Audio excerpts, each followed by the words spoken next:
Vamos a ir al libro de Daniel, Daniel capítulo 3, y voy a leer desde el versículo 8 al 16. Perdón, no hasta el 16, hasta el 12. Daniel capítulo 3, versículo 8 al 12, y luego vamos a saltar al capítulo 6, versículo 11 al 13. Daniel capítulo 3, versículo 8 al 12, dice así la palabra de Dios. Por esto, en aquel tiempo, algunos varones caldeos vinieron y acusaron maliciosamente a los judíos. Hablaron y dijeron al rey Nabucodonosor: Rey, para siempre vive. Tú, oh rey, has dado una ley que todo hombre, al oír el son de la bocina, de la flauta, del tamboril, del arpa, del salterio, de la zampoña y de todo instrumento de música, se postre y adore la estatua de oro. Y el que no se postre y adore sea echado dentro de un horno de fuego ardiendo. Hay unos varones judíos, los cuales pusiste sobre los negocios de la provincia de Babilonia, Sadrach, Mesac y Abednego. Estos varones, oh rey, no te han respetado, no adoran tus dioses, ni adoran la estatua de oro que has levantado. Vamos al capítulo 6, versículo 11 al 13. Dice: entonces se juntaron aquellos hombres y hallaron a Daniel orando y rogando en presencia de su Dios. Fueron luego ante el rey y le hablaron del edicto real. ¿No has confirmado, edicto, que cualquiera que en el espacio de 30 días pida a cualquier dios u hombre fuera de ti, oh rey, sea echado en el foso de los leones? Respondió el rey diciendo: verdad es, conforme a la ley de Media y de Persia, la cual no puede ser abrogada. Entonces respondieron y dijeron delante del rey: Daniel, que es de los hijos de los cautivos de Judá, no te respeta a ti, oh rey, ni acata el edicto que confirmaste, sino que 3 veces al día hace su petición, hace oración. Teorías de conspiración es un tema muy de moda hoy en día. Algunos han acuñado términos como conspiranoico para aquellos que hablan de conspiraciones nacionales e internacionales. Y están cada vez más de moda, porque cada vez tenemos más medios de comunicación masivos, como las redes sociales, que aunque no sean tan claros en la definición, o que nunca tengan definición de lo que está bien o mal, sí son efectivos para la difusión de lo que cada uno piensa. Y la mayoría de esas conspiraciones que escuchamos o que leemos en los medios de comunicación y redes sociales son especulaciones, son mentiras, pero encuentran apoyo en la realidad de un mundo lleno de pecadores. Y los pecadores piensan, y si el pecado caracteriza su vida, pues sus pensamientos terminan haciendo un concierto no para delinquir, como se le dictamina oficialmente en Colombia un determinado delito, sino un concierto para pecar en su propia mente o con otros más. Entonces, en la medida en que hay más poder y hay más autoridad, obviamente, y más gente bajo la autoridad de las personas pecadoras van a terminar aliándose y conspirando para beneficiarse por ellos y por otros, perjudicando a muchos más. Una vez más, las conspiraciones en su mayoría son especulaciones, pero encuentran apoyo en la naturaleza pecaminosa del ser humano. Sí se dan. Las acusaciones conspirativas contra Daniel en el capítulo 6 y contra sus 3 amigos, Sadrach, Mesach y Abednego, en el capítulo 3 del libro de Daniel, están escritas en el libro de Daniel con palabras que al traducirse significan dejar al descubierto. La palabra acusar en el capítulo 6 es dejar al descubierto, dejar descubierto. Y la del capítulo 3 significa devorar como alimento, lo cual muestra la malicia del ser humano cuando se reúne con otros para acusar de algo a alguien sin justificación, y en este caso dejarlo a la expectativa de que más bien reciba un castigo que no merece, o simplemente tragárselo, como diríamos nosotros en el lenguaje popular, con esas acusaciones. Es devorar a personas, devorar vidas, devorar fama, devorar testimonio, devorar la credibilidad de otros. Y esto reveló la malicia de ellos en sus acusaciones por dos cosas, una de las dos o las dos al tiempo: por el ansia de poder que tenían, o por la envidia del poder que Dios le había dado a estos judíos de unos 6 siglos atrás, antes de Cristo. Hermanos, eso puede pasar con cualquiera de nosotros. No estamos hablando de personas que estaban evangelizando. En ese momento obviamente el evangelio no lo conocían como lo conocemos hoy, ni entendían quién sería el Mesías. Eran judíos, sí, pueblo de Dios del Antiguo Testamento, pero ni siquiera estaban haciendo proselitismo judío, solo estaban cumpliendo sus labores, y Dios los había exaltado en medio del cumplimiento de sus labores en estos países, en ese país, en esa tierra, con diferentes reinos. Hay diferencias de decenas de años entre el capítulo 3 y el capítulo 6. De hecho, la semana pasada hicimos la diferencia entre el capítulo 2 y el capítulo 7. Hoy el capítulo 6 está después en el tiempo cronológico del capítulo 7, y decíamos la semana pasada que los estamos uniendo de esta manera para que veamos la temática y la forma en que pone los temas Daniel en su palabra, haciendo contrastes quiasmáticos, es decir, de extremos.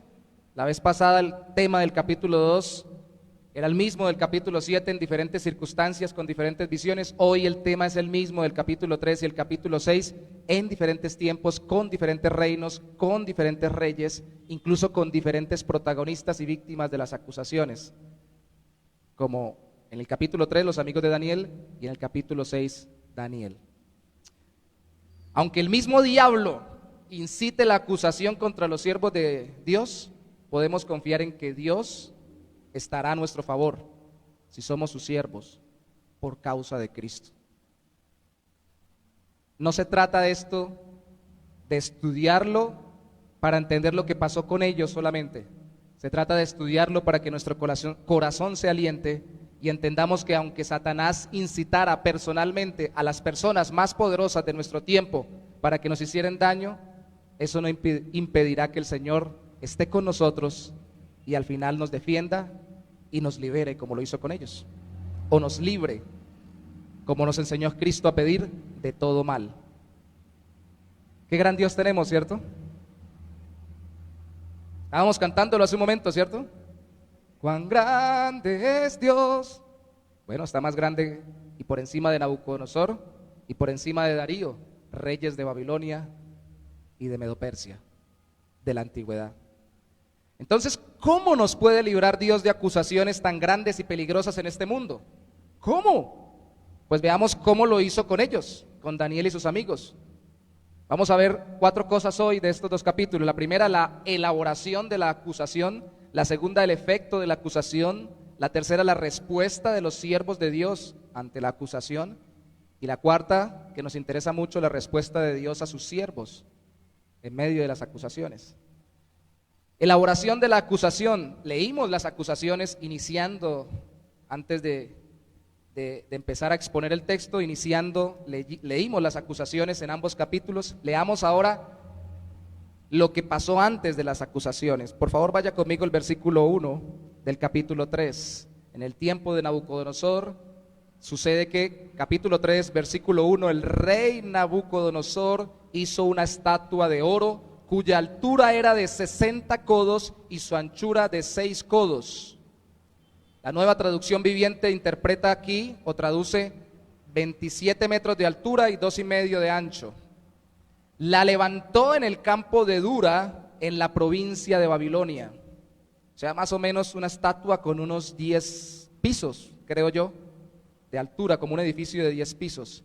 Y envió el rey Nabucodonosor a que se reuniesen los sátrapas, los magistrados y capitanes, oidores, tesoreros, consejeros, jueces y todos los gobernantes de las provincias, para que viniesen a la dedicación de la estatua que el rey Nabucodonosor había levantado.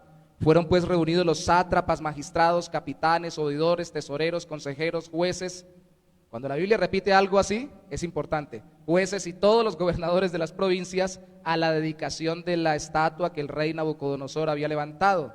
Y estaban en pie delante de la estatua que había levantado el rey Nabucodonosor. Y el pregonero anunciaba en alta voz: mándase a vosotros, oh pueblos, naciones y lenguas, que al oír el son de la bocina, de la flauta, del tamboril, del arpa, del salterio, de la zampoña y de todo instrumento de música, os postréis y adoréis la estatua de oro que el rey Nabucodonosor ha levantado. Y cualquiera que no se postre y adore inmediatamente será echado dentro de un horno de fuego ardiendo. Por lo cual, al oír todos los pueblos el son de la, se repite, bocina, de la flauta, del tamboril, del arpa, del salterio, de la zampoña y de todo instrumento de música, todos los pueblos, naciones y lenguas se postraron y adoraron la estatua de oro que el rey Nabucodonosor había levantado. ¿Cómo conspiraron contra los amigos de Daniel? Bueno, aprovecharon la idolatría del rey de turno. Así de sencillo. ¿Qué podemos ver de detalles para resaltar de forma muy práctica? Vimos en Daniel capítulo 2 que a través de un sueño Dios le había mostrado los reinos, incluyendo el de Nabucodonosor, y los reinos que vendrían después a Nabucodonosor, y Daniel le había interpretado. Y recuerdan ustedes que la primera parte de la estatua, la superior, era de oro y lo simbolizaba a él. Algunos interpretan que seguramente él había quedado con el entusiasmo y por eso levantó una estatua después, y aunque era una adoración, como los textos bíblicos lo dicen, para los dioses que él invocaba, de todas formas en últimas también se estaba auto adorando o idolatrando, porque hay que recordar que en la antigüedad los reyes pensaban que eran representantes de los dioses y que eran semidioses o dioses menores. Era un hombre idólatra y ególatra, con autoridad. Se repiten los cargos. Cuando la Biblia repite mucho algo, es muy especial. Se repiten los cargos porque está mostrando que tenían que todas las personas importantes cumplir con esto y hacer que esto se cumpliera. Se repiten los instrumentos, porque cuando se tocaban los instrumentos, cada uno, que obviamente la Reina Valera traduce con un español del año 60, que es la Reina Valera del 60, con términos de ese año y de esa época, y para los españoles de la época, porque realmente no se puede saber a ciencia cierta qué tipo de instrumentos eran, de cuerdas y de... Sabemos que eran de cuerdas, de percusión y de viento, pero no se sabían exactamente cuáles eran, porque seguramente esto fue parte de su cultura. Porque todas las culturas tienen fiestas patronales o fiestas culturales, celebraciones, festivales, y esto tenía que volverse parte de la festividad de ese territorio. La fiesta de San Nabucodonosor, o la fiesta del santo de Nabucodonosor, o del dios de Nabucodonosor, o de los dioses de Nabucodonosor. Tenía que impactar la cultura y generar toda una vida alrededor de ella. Recuerden cuando Pablo predicó en el Nuevo Testamento, en Éfeso, que la Reina Valera traduce Diana de los Efesios, que seguramente era Artemisa. El problema no era que él predicara el evangelio, el problema era que estaba quitándole a la festividad, a esa diosa, el auge, y la gente iba a dejar de comprar todo el comercio que giraba alrededor de esa festividad religiosa. Y ahí vamos entendiendo por qué la sociedad humana se levanta, porque es idólatra, y en torno a la idolatría, empezando por los reyes, genera su economía y genera, entre comillas, su avance o su progreso. Aprovecharon la idolatría del rey de turno y fueron y lo acusaron, como lo leímos en un principio en este día. ¿Acusaron a quiénes? A Sadrac, Mesac y Abednego. ¿Y qué pasó con Daniel decenas de años después? Bueno, aquí no se dice que ni Nabucodonosor lo planeó, simplemente era idólatra en el capítulo 3 y ellos aprovecharon esto. Pero en el capítulo 6 sí se involucra al rey en el asunto. Vamos a ver qué pasó antes de que acusaran a Daniel, capítulo 6, versículo 1 al 9. ¿Cómo se elaboró esa acusación? Capítulo 6 de Daniel: pareció bien a Darío, que se cree que podría ser un rey específico o varios reyes de Medo-Persia, porque Darío era un título como César para los reyes romanos. pareció bien a Darío construir o constituir sobre el reino 120 sátrapas que gobernasen en todo el reino. Estaba organizando la cuestión. Y sobre ellos 3 gobernadores, sobre los 120, 3 principales gobernadores, de los cuales Daniel, el Daniel que llegó de adolescente en la época de Nabucodonosor y que ahora estaba ya anciano en esta época, Daniel era uno de los 3 principales, a quienes estos sátrapas diesen cuenta para que el reino fuese perjudicado. Pero Daniel mismo era superior a estos sátrapas y gobernadores, porque había en él un espíritu superior, se veía distinto, era diferente. Sabemos que la diferencia la hacía el Señor. Y el rey pensó en ponerlo sobre todo el reino. Entonces los gobernadores y sátrapas buscaban ocasión para acusar a Daniel en lo relacionado al reino, mas no podían hallar ocasión alguna o falta, porque él era fiel y ningún vicio ni falta fue hallado en él. Entonces dijeron aquellos hombres: no hallaremos contra este Daniel ocasión alguna para acusarle, sino o solamente si la hallamos contra él en relación con la ley de su Dios. Es tan honesto, tan pulcro, tan buen trabajador en todo lo que hace, que no hay que acusarle, solamente busquémoslo en lo que es su devoción, su comunión con Dios. Verso 6, entonces estos gobernadores y sátrapas se juntaron delante del rey y le dijeron así: Rey Darío, para siempre vive.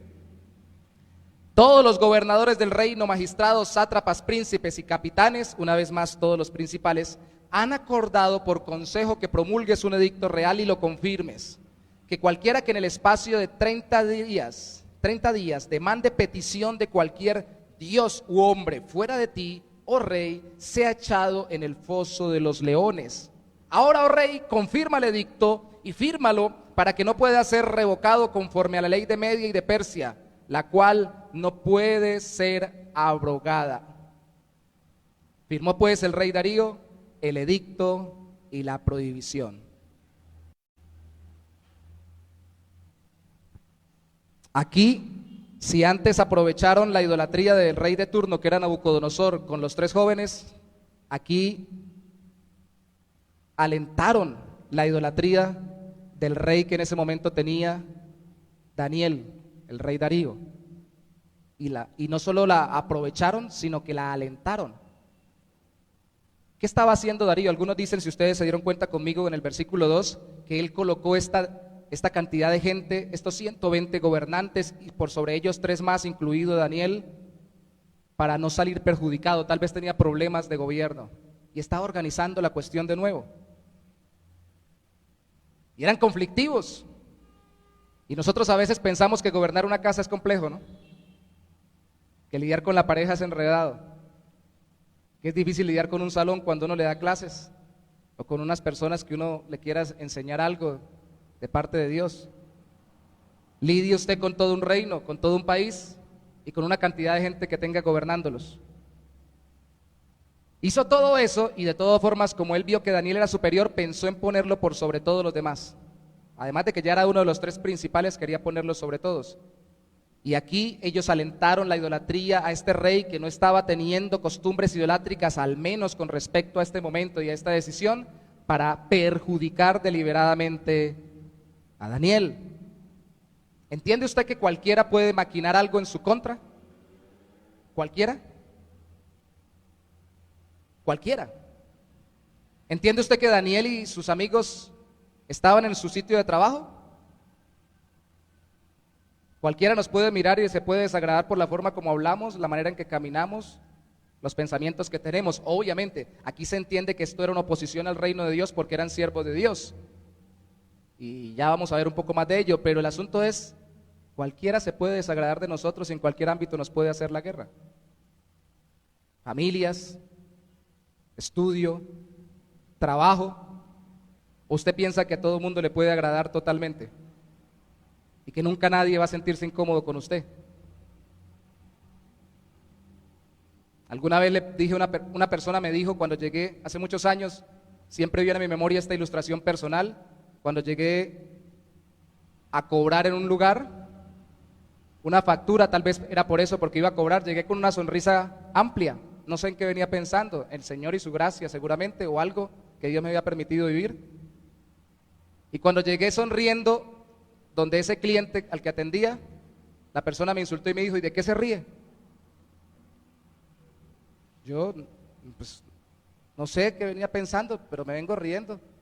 ¿Y de qué tengo cara que usted se ríe? No le gustó que me riera.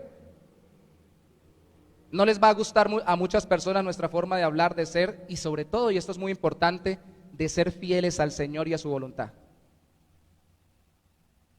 Tenemos que saber que eso pasa en este mundo. Pasó con ellos, pasó con Cristo. ¿Por qué no puede pasar con nosotros? Con Cristo obviamente pasó cuando Él vino a salvarnos, porque las tinieblas y el pecado querían oponerse a su obra, y el mismo Satanás. ¿Cuál fue el efecto de esta acusación? Hemos leído la acusación, la elaboración de la acusación antes de. El efecto fue que ambos reyes fueron provocados en contra de los siervos de Dios. Vaya conmigo de nuevo a capítulo 3 y miremos qué pasó con Nabucodonosor. En Nabucodonosor provocó juicio sobre los siervos de Dios con ira, con saña. Verso 13, capítulo 3, versículo 13. Claro, como él estaba deseoso de que se le adorara a él y a sus dioses. Verso 13 dice: entonces Nabucodonosor dijo con ira y con enojo que le trajesen a Sadrach, Mesach y Abednego. Yo creo que ellos pensarían: ¿qué hicimos? Con tanta rabia que nos tratan. Al instante fueron traídos estos varones delante del rey. Habló Nabucodonosor y les dijo: ¿es verdad, Sadrach, Mesach y Abednego, que vosotros no honráis a mi Dios ni adoráis la estatua de oro que he levantado? De hecho, esa palabra he levantado, esa expresión se repite creo que 5 veces en este capítulo, para mostrar que era por voluntad de él, del rey. Ahora dice el versículo 15: pues estáis dispuestos para que al oír, una vez más, el son de la bocina, de la flauta, del tamboril, del arpa, del salterio, de la zampoña y de todo instrumento de música, os postréis y adoréis la estatua que he hecho. Porque si no lo adoraréis, en la misma hora seréis echados en medio de un horno de fuego ardiendo. ¿Y qué Dios será aquel que os libre de mis manos? Yo tengo el poder. ¿Y quién está por encima de mí ahorita que tengo el poder? ¿Qué clase de Dios? Está diciendo Nabucodonosor. Ira, enojo, porque él estaba sintiéndose ofendido, y algunas veces las acusaciones contra nosotros o conspiraciones que alguien elabore, que pueden suceder, pueden hacer que alguien se venga contra nosotros enojado. Usted diga: ¿qué pasó aquí? Pero también puede pasar como pasó con el rey, y es bueno ver los contrastes. Darío, ya no con Sadrach, Mesach y Abednego, enojado contra ellos Nabucodonosor, sino miren lo que pasó con Daniel, cómo reaccionó Darío. Capítulo 6, versículo 14 al 18. También provocó que Darío lo juzgara, pero con pesar. Verso 14, 6:14 dice: cuando el rey oyó el asunto, le pesó en gran manera, tristeza, y resolvió librar a Daniel. Voy a salvar a Daniel de este problemita, no lo voy a echar al foso de los leones. Y hasta la puesta de sol, o sea, hasta el día siguiente, trabajó para librarle toda la noche. Pero aquellos hombres rodearon al rey y le dijeron: sepas, oh rey, que es la ley de Media y de Persia, de esa nación, que ningún edicto u ordenanza que el rey confirme puede ser abrogado. Lo mismo se corrobora en Esther capítulo 1. Ellos decían algo y escribían algo oficialmente, y ni el rey lo podía echar para atrás. Verso 16: entonces Daniel, el rey, mandó y trajeron a Daniel y le echaron en el foso de los leones. Y el rey dijo a Daniel: el Dios tuyo, a quien tú continuamente sirves, él te libre. Y fue traída una piedra y puesta sobre la puerta del foso, la cual selló el rey con su anillo y con el anillo de sus príncipes, para que el acuerdo acerca de Daniel no se alterase. Luego el rey se fue a su palacio y se acostó ayuno, sin comer ni instrumentos de música, contrario a lo que pasó en el capítulo 3. Fueron traídos delante de él y se le fue el sueño. ¿Sabían ustedes que por la hazaña y la maldad de alguna persona pueden hacer que alguien sufra? Incluso el que aplique la condena, o el que aplique el daño, o el que quiera hacer el daño contra la persona, impulsado por otros, no quisiendo hacerlo. ¿Qué pasó con Cristo? Pilatos no quería matarlo. No encuentro ningún delito en él. Y de acuerdo a uno de los evangelistas, su propia esposa estaba siendo acosada por el Señor en sueños de que no le hiciera nada malo a Cristo. Cuidado, porque este es un varón de Dios, por lo menos entendían ellos eso, aunque no entendieran que era el Salvador. Claro, podemos decir y concluir que en el caso de Cristo fue para salvarnos y tenía que pasar, sí, pero eso no lo libera a él de actuar por la presión social y quedar presa o preso del mismo sistema que supuestamente tiene a su disposición, como quedó preso Darío con Daniel, y con tristeza lo mandó al foso de los leones. Qué pena, hermanito, qué pena. Usted me cae muy bien, le puede decir a alguien a uno, pero lo tengo que echar del trabajo. Qué pena, hermanito, pero me toca tomar medidas sobre el asunto. Qué pena, yo lo quiero mucho, lo estimo bastante, pero frente a las circunstancias tengo que tomar una decisión. Hermanos, esto es muy importante porque muchas veces nosotros pensamos que nuestra vida tiene que ser color de rosa, y la realidad es que vivimos en un mundo que no, teniendo nosotros necesidad de estarlo viendo de forma derrotista ni pesimista, sino queriendo verlo como instrumento de la gloria de Dios para nosotros y para que nosotros le sirvamos, sí muchas veces nos hace sufrir injustificadamente, siendo bien fieles a Dios. ¿Qué vamos a decir? ¿Y yo por qué, Señor, si te sirvo? Si estoy siendo fiel. ¿Qué actitud tomaremos frente a los efectos de las acusaciones o conspiraciones contra nosotros? Pues mire la respuesta de los siervos de Dios. Vamos a resaltar dos cosas. Los amigos de Daniel no hicieron lo que se les mandó, y Daniel hizo lo que se le prohibió. Miremos primero Daniel, ya que estamos en el capítulo 6, versículo 10. Vamos al versículo 10. Cuando Daniel supo que el edicto había sido firmado, y el edicto decía que no orara, antes de que incluso pudiera traerle consecuencias a él, antes de que el rey lo amenazara o algo por el estilo, cuando supo que supuestamente no podía orar con ese edicto, entró en su casa y, abiertas las ventanas de su cámara, de su habitación que daba hacia Jerusalén, al lugar donde eran ellos originarios, y al mismo tiempo estaba ya representando la obra de Dios sobre la vida de su pueblo, se arrodillaba él 3 veces al día y oraba y daba gracias delante de su Dios, como lo solía hacer antes. Él hizo lo que se le prohibió, a pesar de la posibilidad de arriesgar no solamente su trabajo, su reputación, la ayuda de su gobierno, el favor de sus amigos, sino su propia vida, cayendo en el foso de los leones. La respuesta de muchos de nosotros a veces cuando se nos pregunta por qué no ha vuelto a orar, dice: es que no tengo tiempo. No nos están amenazando con echarnos a un foso de leones, simplemente el mundo que nos presiona idolátricamente hablando nos dice: no le dedique tiempo a Dios. Tiene que levantarse temprano a tratar de hacer todo lo que tiene que hacer, porque si se pone a preguntarle a Dios, ese tiempo lo puede utilizar haciendo algo más. Creo que fue Lutero el que dijo alguna vez: tengo que hacer tantas cosas hoy que necesito orar, si no estoy mal, dijo, el doble o el triple de lo que siempre oro. Entre más cosas tengo que hacer, tengo que orar más. Nuestra filosofía pragmática hoy es contraria. Tengo mucho que hacer, Señor, no tengo tiempo para ti, pero ayúdame porque tú sabes que tengo mucho que hacer. Invertimos los valores y no nos están presionando para matarnos, ni nos van a mandar a un foso con leones, pero sí hay presión del mundo por resultados, por crecimiento, porque no nos dejen de hablar cuando es una relación fraterna, porque no nos quiten el cariño, porque nos tengan estima, porque no nos den mala fama, o por producir y producir y producir. Dinero, dinero, dinero. ¿Qué es más importante? ¿Hacer lo que Dios manda o lo que el mundo dice? Cuando obviamente están en controversia. Cuando no, obviamente podemos hacer las dos cosas, dándole prioridad a Dios. ¿A quién es más importante servir, al César o a Dios?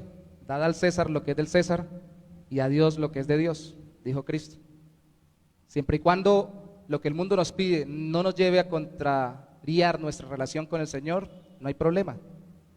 Pero hay que recordar que Dios está por sobre el César, por sobre Darío, por sobre Nabucodonosor, por sobre su patrón, por sobre su pareja, por sobre sus hijos, sobre las personas que están como usted de ejemplo, que son valiosas en su vida. Cristo dijo: si no me aman más a mí que a padre, madre, hijos, hermanos y hermanas, no son dignos de ser mis discípulos.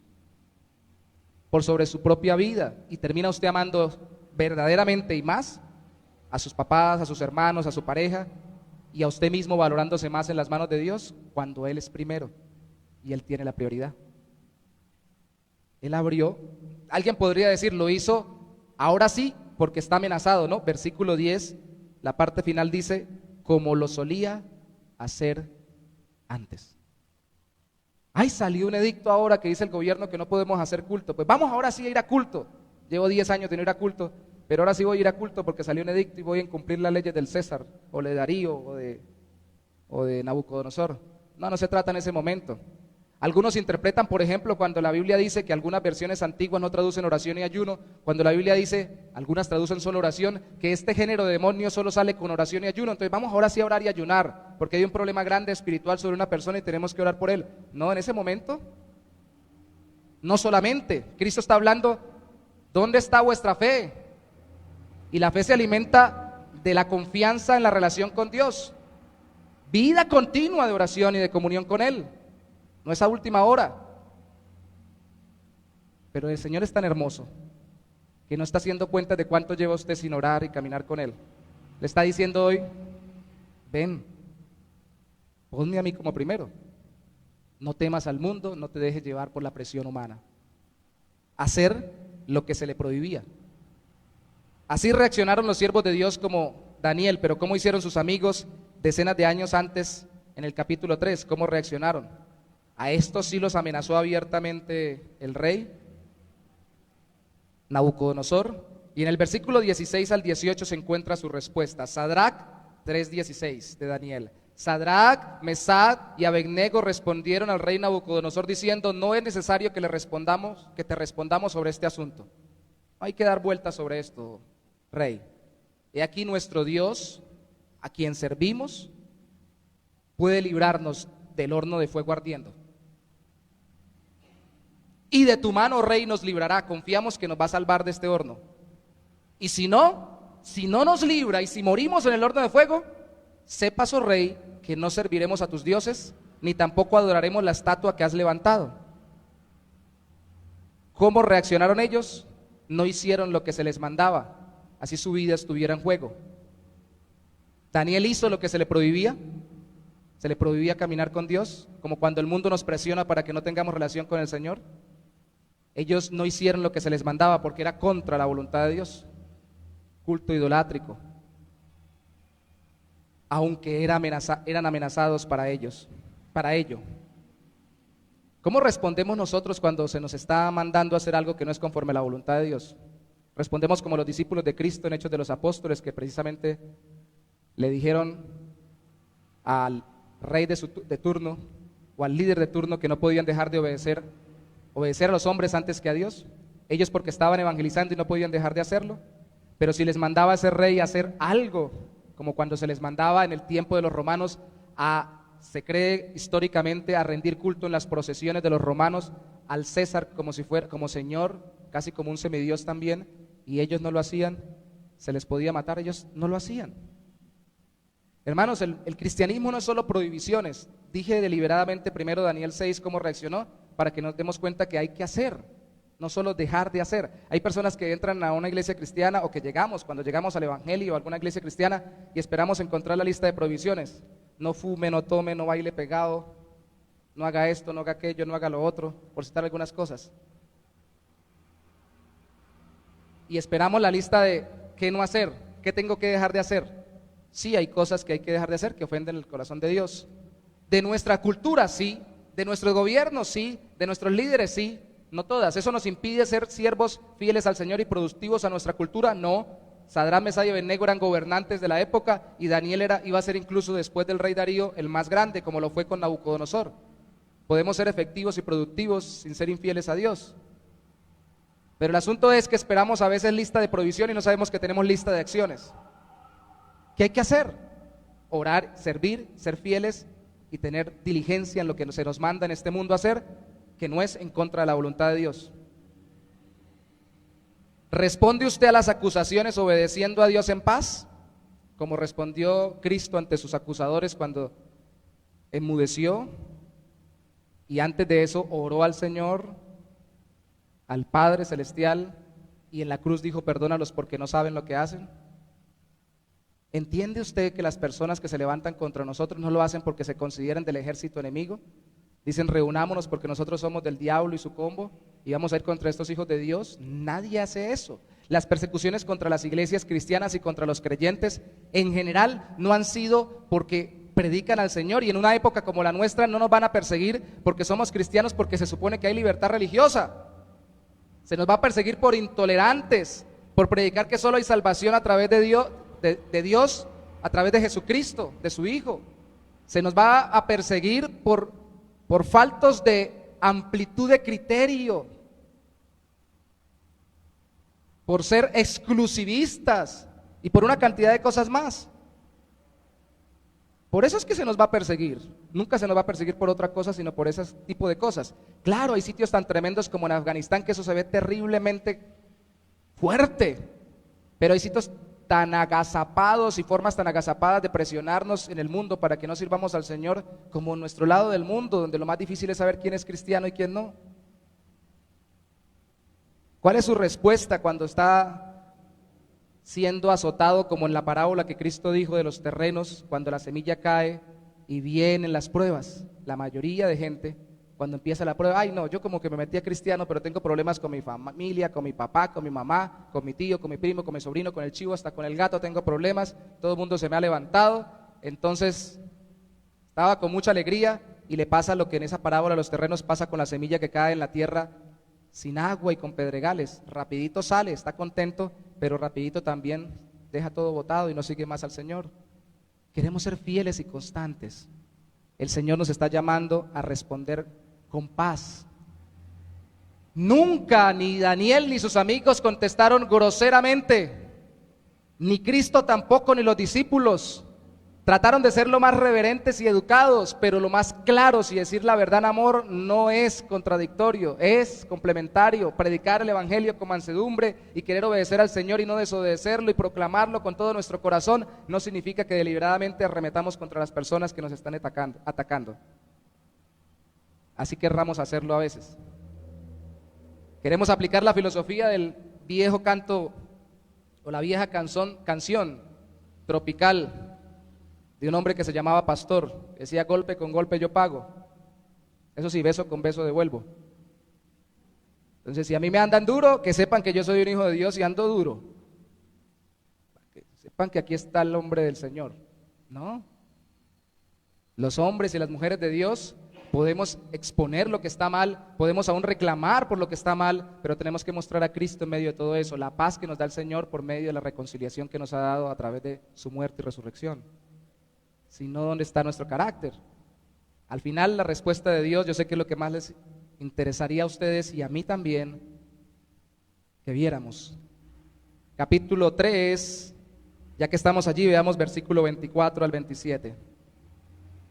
Entonces el rey Nabucodonosor se espantó y se levantó apresuradamente y dijo a los de su consejo, cuando estaban en el horno de fuego, Sadrach, Mesach y Abednego: ¿no echaron a 3 varones atados dentro del fuego?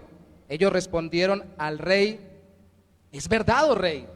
Y él dijo: he aquí yo veo 4 varones sueltos.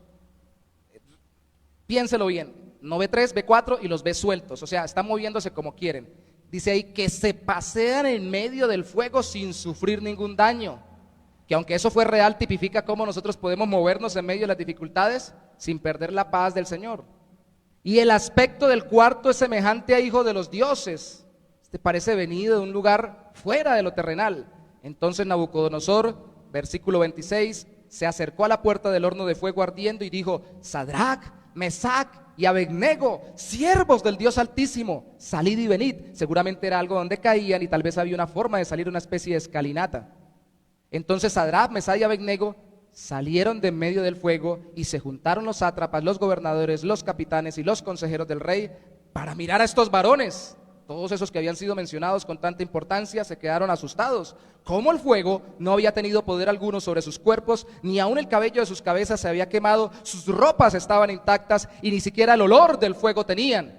Y por si acaso hay alguna duda de si el fuego estaba mal o era un espejismo, en el versículo 23 se nos dice que cuando los echaron a ellos tres al horno, cayeron atrados dentro del horno ardiendo, pero antecito de ese versículo 23 se nos dice que los echaron al horno fueron también quemados. Dice el versículo 22, y como la orden del rey era premiante y lo habían calentado mucho, la llama del fuego mató a aquellos que habían alzado a Sadrach, Mesach y Abednego.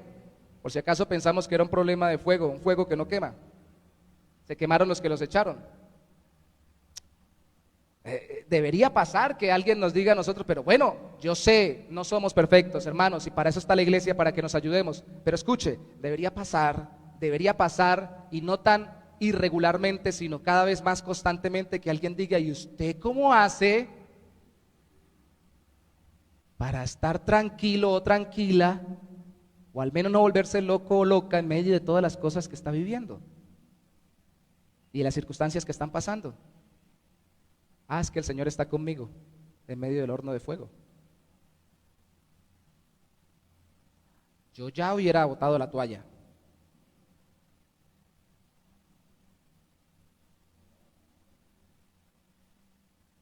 O más bien nos dicen a veces a nosotros, usted se vuelve igual que el loco que yo cuando está en problemas. ¿A usted le pasa lo mismo que a mí? Hermanos, estamos llamados a caminar con el Señor y sus ángeles que envía para alentarnos en medio de las dificultades. Él está con nosotros.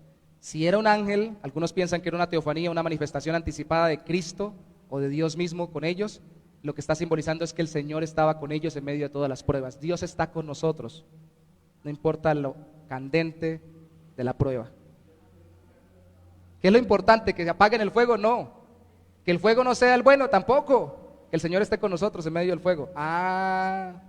Eso es lo importante. Pero Señor, si estás aquí, ¿por qué no haces que esto se apague? No, pues ya lo van a sacar, espere tantico. Mientras tanto, quédese conmigo aquí en el fuego. En el fuego de la prueba, en el fuego de la dificultad, en el fuego de la presión, por no hacer lo que el mundo quiere que hagamos. Y no vivir en pecado y lejos del Señor. ¿Y qué pasó con Daniel? Ustedes ya anticiparán que si aquellos fueron librados con la presencia de Dios en medio del fuego, pues Daniel fue librado con la presencia de Dios en medio del foso de los leones. Capítulo 6, versículo 20 al 23. Y los felicito por leer conmigo 2 capítulos de la Biblia durante una predicación. Capítulo 6, versículo 20 al 23. Y acercándose al foso llamó a voces a Daniel con voz triste, Darío, y le dijo: Daniel, se parece al otro, ¿cierto? ¿Ven el paralelo? Siervo del Dios viviente, el Dios tuyo a quien tú continuamente sirves, ¿te ha podido librar de los leones? Entonces Daniel respondió al rey: oh rey, vive para siempre. A mucha reverencia todavía. Dice: mi Dios envió su ángel, el cual cerró la boca de los leones para que no me hiciesen daño, porque ante él fui hallado inocente, y aún delante de ti, oh rey, yo no he hecho nada malo. No he hecho nada malo. La respuesta de Dios fue librar a sus siervos, como dice Hebreos, tapar bocas de leones, citando este evento de la vida de Daniel. Entraron en proceso de ayuno. Dios frenó su tendencia natural, y por si acaso, para ver si estos leones eran de los malos o de los que los habían echado llenos, leamos un poco más de la respuesta de este rey frente al evento y nos daremos cuenta que estos leones tenían bien los colmillos y con buen funcionamiento del hambre en sus intestinos. Dice verso 23: entonces se alegró el rey en gran manera a causa de él y mandó a sacar a Daniel del foso, y fue Daniel sacado del foso y ninguna lesión se halló en él, porque había confiado en su Dios. Y dio, versículo 24, el rey orden, y fueron traídos aquellos hombres que habían acusado a Daniel, y fueron echados en el foso de los leones ellos, sus hijos y sus mujeres, y aún no habían llegado al fondo del foso cuando los leones se apoderaron de ellos y quebraron todos sus huesos. El problema no era con los leones, el problema es quién está con nosotros cuando estamos en el foso de los leones. Esa es la clave. Y esto es muy triste pero real. Cristo lo puso así: quien haga tropezar a uno de estos pequeñitos que me siguen, mejor le fuera atarse una piedra de molino y tirarse al río, echarse abajo. No lo están haciendo porque somos hijos de Dios, ni siquiera entienden el evangelio muchas personas, pero están queriendo truncar la obra del Señor. Y como de todas formas es pecado, acarrea consecuencias sobre su vida. Y muchos no van a recibir las consecuencias en esta vida por oponerse al reino de Dios, la van a recibir en la eternidad. Tal vez van a morir muy bien y llenos de días, llenos de comodidades y llenos de bendiciones o beneficios temporales, pero luego les va a pasar como al rico de la parábola del rico y Lázaro, que después no tuvo sino tormento en la eternidad. Y eso es triste. Aquí es donde usted encuentra la razón por la cual hay tantos salmos imprecatorios que se vuelven conflictivos para nosotros. Cuando David dice: consíguelos, mátalos, golpéalos, tráeles la maldad que ellos quisieron sobre mí, sobre ellos.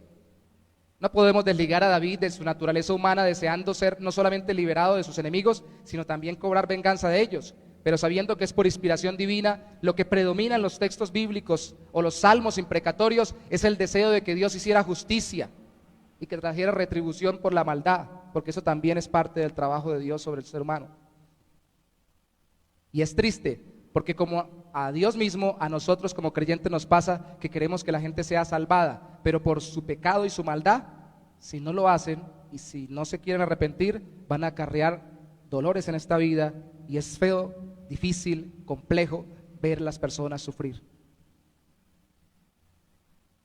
Yo he visto en mi poca experiencia, y creo en el Señor, creyentes ser librados por Dios, incluso llevando a la muerte a aquellos que los están persiguiendo. Y he visto que esos que han sido librados, esos creyentes, no estaban orando porque la gente muriera. Me acuerdo cuando estábamos mis hijos no me dejan mentir, y mi esposa, estábamos en un barrio muy complejo en Cúcuta plantando iglesia, cerca a la Tomatera. Daniela sabe, Daniela recuerda, ¿cierto?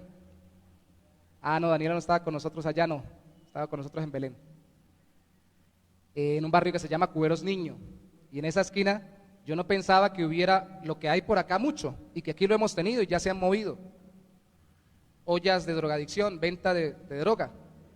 Pero me ardió el corazón, me lo habían dicho porque me han dicho, y dije, no, yo no lo creo. Y cuando un día como hoy no canté ni toqué y me pude hacer atrás y estar recibiendo a la gente, vi que la casa del lado realmente vendía droga, y sobre todo me pareció muy tremendo el hecho de que fuera a jóvenes, muchachos. Y le dije a los hermanos, vamos a orar para que eso se acabe, oremos para que las personas se conviertan. Era difícil porque ellos se encerraban y no daban acceso para hablar con ellos, era muy cerrada esa casa. Y de un momento a otro vimos que no volvieron ni a vender ni a vivir allí porque no se veía movimiento. Nosotros estábamos orando porque Dios los convirtiera, pero si no, que hiciera en su providencia lo que Él quisiera para que retuviera la maldad, no solamente en ellos, sino la que están produciendo o con la que estaban impactando a todo el sector. Y tristeza vino a nuestro corazón cuando supimos que la persona que lideraba esa familia no solo vendía en la calle, sino que también la transportaban dentro del estómago con cápsulas llenas de droga, y que una de esas había fallecido porque una de esas se le explotó en los intestinos y falleció. Eso nos lo contaron en el barrio. Uno no quiere que la gente muera, y uno quisiera estar al lado cuando alguien está falleciendo para predicarles y decirle, por amor al Señor, entregue su vida a Cristo, ya que no lo pudo hacer el resto de vida, ahora entréguese a Cristo. Y uno quisiera que ahí actuara el Señor. Es nuestro deseo y el amor que Dios pone en nuestro corazón, y por eso predicamos la verdad. Pero las cuestiones tienen consecuencias, y por eso también como cristianos nosotros debemos ser muy mansos. Vieron a Cristo, nuestro corazón debe decir, Señor, perdónalos porque no saben lo que hacen, y ayúdanos a hacer testimonio de una u otra forma. Al final, la otra forma como Dios le respondió es que tuvieron el favor de los reyes. Ustedes pueden determinar de leer el capítulo 3 y el capítulo 6, y ambos reyes quedaron impactados y dijeron que nadie se meta con el Dios de Daniel, ni con el Dios de Sadrach, Mesach y Abednego, y alguno dijo, y si alguien se mete con él o dice algo contra ese Dios, lo mandamos a matar. Ese impacto no duró mucho, fue temporal porque no se convirtieron, según se entiende en la misma Biblia y se corrobora en la historia, realmente al Dios de la Biblia, como muchos no se convierten a Cristo cuando están sufriendo, pero ayuda a menguar un poco la maldad por medio de la forma como nosotros afrontamos las persecuciones que hacen en contra de nosotros. La idea es que la blanda respuesta aplaca la ira. La realidad bíblica es que al final Dios siempre nos librará de una u otra forma. Hermano, hermana, al final Dios nos está librando y nos está guardando. Pablo lo dijo en Filipenses capítulo 1 versículo 19 al 21 y pidió, oren por mí, yo estoy preso y les estoy escribiendo preso. Y Dios contestará sus oraciones y me librará de esta cárcel, y si no me libra, pues en vida o por muerte me librará, porque o me saca de la cárcel y de este tormento temporal o me lleva a morar con él. Y ambas son respuestas de parte de Dios. ¿No dijeron así también los amigos? ¿Qué pueden hacer contra nosotros? ¿Sabe por qué tenemos paz? ¿Por qué los cristianos se vuelven difíciles y problemáticos para una sociedad corrompida y llena de pecado? Porque no se dejan amedrentar por las amenazas de muerte, porque sabemos que si nos matan, pues vamos con el Señor. Y al mismo tiempo no nos pueden robar la paz, porque lo que nosotros necesitamos es vivir para la gloria de Dios, y por eso le obedecemos al Señor antes que cualquiera de los demás. Tenemos paz con Dios antes que paz con los demás. Entonces ni nos pueden robar la paz verdadera que nos la da el Señor en medio del fuego, en medio del foso de leones, ni nos pueden robar la eternidad. Si nos matan, nos pegan una colaboración para que nosotros vayamos al cielo. Pasaje directo. De hecho, era una de las cosas más claras en la iglesia primitiva. Quien era martirizado o moría dando testimonio de su fe, no lo canonizaban, eso no lo hacían, pero entendían, aquí está uno que servía al Señor. Y quien negaba al Señor porque no lo mataran, ¿qué problema le ponían para volverlo a incluir en la membresía de la iglesia? Se volvían también muy esquemáticos, pero la realidad, porque cualquiera puede flaquear como lo hizo Pedro frente a la posibilidad de morir. Pero la realidad es que hoy nadie nos está amenazando para matarnos, pero sí Dios quiere que seamos fieles y obedientes a Él. No pierda la paz en medio del conflicto, de la acusación, de los chismes, de los enredos. Cristo está con usted, el Señor le acompaña. Si no es por nada malo que está haciendo, como dice Pedro, siéntase gozoso por sufrir como cristiano. Esa es la expresión que utiliza Pedro. Y ese gozo le ayudará a ver la conversión, o al menos la obra del Señor temporal en mucha de esa gente que arremete contra usted y en el mundo. Tal vez muchos no se conviertan, pero sí que le vamos a ayudar y lo vamos a bendecir. Es por eso que la Biblia dice en 1 Corintios 7, si usted está casado con un cónyuge inconverso, no lo deje, porque así Dios santifica el hogar.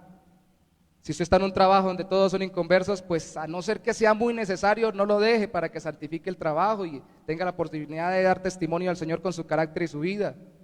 Si usted está en un país que está lleno de puros inconversos y están persiguiendo, por favor, trate de no dejarlo. Pero también, por favor, no cuestionemos a aquellos que buscan salvar sus vidas conforme también lo manda la Biblia. Tengo que decirlo al final porque acababa de leer en esta mañana en una red social que algunos están criticando como 80 familias cristianas que salieron huyendo de Afganistán, misioneros. Hombre, Marcos capítulo 10 habla el Señor Jesús que si os persiguen en esta ciudad, pasad a la otra. La Biblia nos autoriza en determinados momentos y debemos estar sensibles a la voz de Dios para salir corriendo. No se trata de decir, venga, yo soy cristiano, máteme. No, de hecho hay iglesias secretas en diferentes partes de los países donde es prohibido predicar el evangelio. Pero hasta donde Dios nos dé la gracia y nos dirija, tenemos que sostenernos porque estamos siendo luz en medio de las tinieblas. En medio de esa relación, en medio de esa familia, en medio de ese trabajo, en medio de ese estudio, somos luz con la forma como nosotros dependemos del Señor y somos fieles a pesar de los conflictos que se arman. Amén. Ahora, si tiene que moverse, muévase, como lo hicieron estos hermanos, pero hasta el final sepa que a donde se mueva tiene que volver a hacer lo mismo. Dígame usted una familia, un grupo social o humano que no tenga dificultades de este tipo. Todos los tienen. Y por favor, sepa que también lastimosamente a veces se presenta dentro de las iglesias. Yo no creo que por causa, cuando es continuamente, no creo que por causa de la sola inmadurez de los creyentes. Creo, como dice la Biblia, por causa, como le pasó a Pablo, de las acusaciones de los falsos hermanos. Porque a veces algunos puedan parecer creyentes y no lo son. Y puedan querer tener los mismos mecanismos de envidia y de rencor para hacer chismes y confabulaciones contra los demás. También puede pasar. ¿Qué hay que hacer en todos los casos? Orar, tener paz en Dios, hablar la verdad y no perder la paz que el Señor nos da, porque Él está con nosotros en el horno y con los leones. ¿Qué tal si nos ponemos sobre nuestros pies para orar, dándole gracias al Señor por su palabra en esta mañana? Señor, gracias porque nos has dado lo que nadie nos puede dar. Te nos has dado a ti mismo. Y nos has dado una seguridad tan grande, Señor, que las más grandes armadas, los más grandes ejércitos del mundo, los gobiernos más poderosos en esta tierra, no han podido ni pueden compararse contigo, Señor, a nuestro lado, con todo tu ejército de ángeles, con todo lo que tú eres y representas, con toda tu creación a nuestro favor, por causa de la obra de Cristo. Entendemos, Señor, que no es por nuestras obras, sino por la obra de Cristo, pero disfrutamos tanto el poder orar: líbranos de todo mal. Protégeme, Señor, en medio de las circunstancias que estoy viviendo, los conflictos, los chismes, los enredos, las malversaciones, las presiones, los maltratos. Permíteme moverme, Señor, en medio de este mundo sabiamente, de tal forma de que refleje tu carácter, pero que también sepa cambiar de lugar, de sitio, de trabajo o de relación humana cuando deba hacerlo, pero al mismo tiempo no permitas que mi corazón, que nuestros corazones, Señor, se llenen de amargura, de enojo, de resentimiento, porque somos sal y luz de esta tierra. Que no nos roben la paz, Señor, que solo tú nos das. Que sepamos siempre que tú nos libras en la vida e incluso en lo que más nos pueden amenazar, en la muerte. Aún así, tú nos libras, Señor. Bendice a mis hermanos hoy, que puedan hoy también recordarlo y vivirlo con sus familias, en sus trabajos, en todo lugar, Señor, y ver con ojos de misericordia a aquellos que por causa de su propio pecado y por causa del pecado de otros terminan arremetiendo injusta y algunos a veces inconscientemente contra nosotros. Danos un corazón misericordioso y permítenos ser testigos de ti. En el nombre de Jesús, amén y amén.